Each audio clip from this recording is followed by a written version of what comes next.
nodal number 1 and nodal number 2 and nodal number 3, nodal number 4.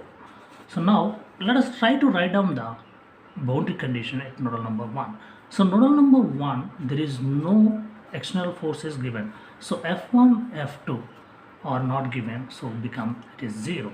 But at nodal number 2, I said that it is equal to the F3 comma F4, but here also it is not given, so therefore it can be say that it is 0.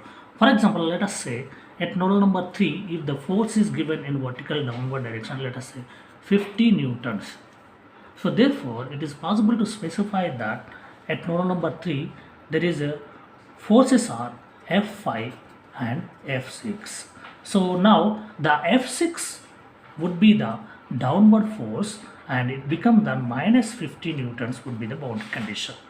But what about the F5? F5 is going to be 0. Similarly, at nodal number 4, it has an x directional force, y directional force, that is called F7 and F8. There is no external force is given, so therefore F7 is 0, F8 is 0. So this is the boundary condition for the second case. So coming to the third case, and that is a beam problem. So in a beam problem, and it is specified like this, it is one end is fixed and this is a load is applied.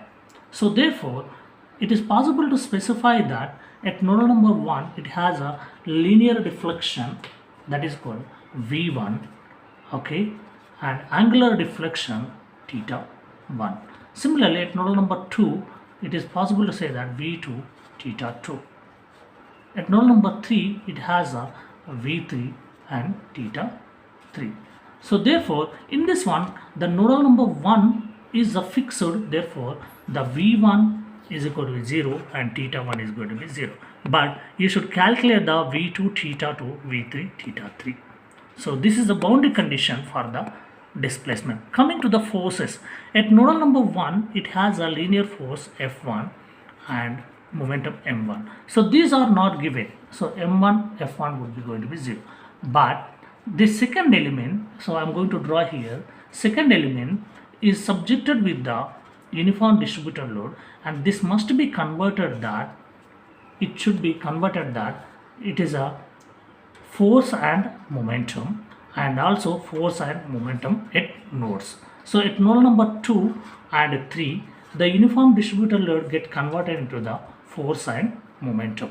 So if you converted this one, therefore it is possible to say that F2 and M2 can be converted load, as well as F3 and M3 you are going to get.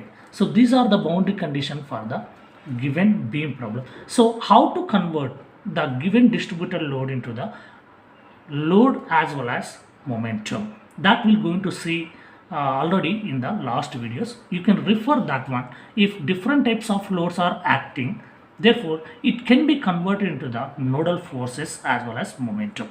So that is you can observe in the previous videos.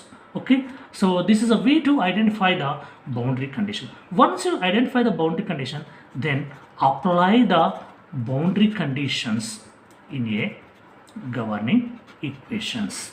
So the governing equation would be the k into small q is equal to the f.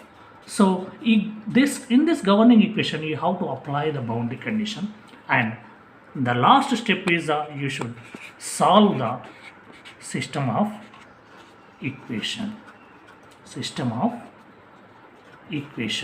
So here, and before going to solve the system of equation, once you apply the boundary condition, here you can use the elimination process to reduce the complexity of the system.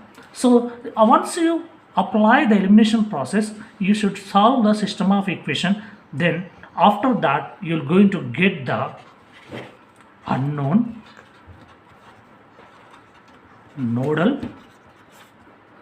displacements. So this is one of the very important thing. So once you know the unknown nodal displacements, so therefore the next step is you need to concentrate to calculate elemental elemental strains. Elemental strains, that is called epsilon. For bar, there is a two elements are there. You should find out the strain in first element and strain in second element. For truss, there is a four elements are there. You should find out that first elemental strain, second elemental strain, and third elemental strain, and fourth elemental strain. And for a beam, there is a two elements are used in this examples. So the two elements strains epsilon 1 and epsilon 2 you should calculate. Once you know the strains, then next step is you have to calculate the stresses in each element. So the stress can be write as superposition sigma can be write as it is a function of the Young's modulus E into strain epsilon. So for a bar, there is a two elements are there. You should calculate